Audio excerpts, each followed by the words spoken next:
ചോദ്യം ഇതാണ്. Round of the number 1.2742 to 3 significant figures.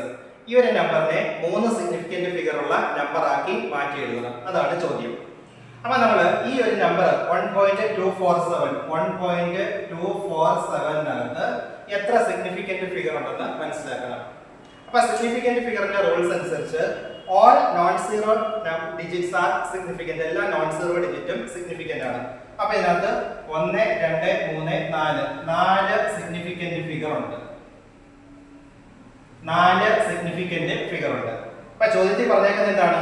ഇതിനെ 3 സിഗ്നിഫിക്കന്റ് ഫിഗർ, 3 സിഗ്നിഫിക്കന്റ് ഫിഗർ ഉള്ള ഡിജിറ്റ് ആക്കി മാറ്റി എഴുതുക.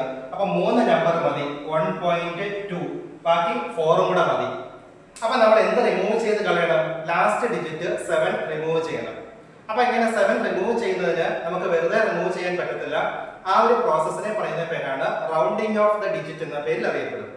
അപ്പൊ റൗണ്ടിങ് ഓഫ് ചെയ്യുമ്പോൾ റിമൂവ് ചെയ്യുന്ന ഡിജിറ്റ് 5ൽ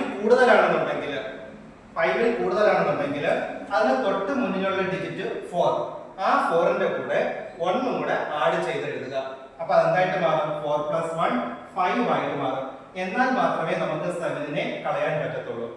അത് ഇതിൽ നിന്ന് മീൻ ചെയ്യുന്നത് നമ്മളൊരു കാൽക്കുലേഷൻ നടത്തുമ്പോൾ 1.247 ഇട്ട് കാൽക്കുലേഷൻ നടത്തുന്നതും 1.25 ഇട്ട് കാൽക്കുലേഷൻ നടത്തുന്നതും സെയിം റിസൾട്ട് ആയിരിക്കും കിട്ടുന്നത്. അപ്പൊ ഇതിന്റെ ആൻസർ എന്ന് പറയുന്നത് 1.25 ആണ്. ആൻസർ ഓപ്ഷൻ ബി ആണ്.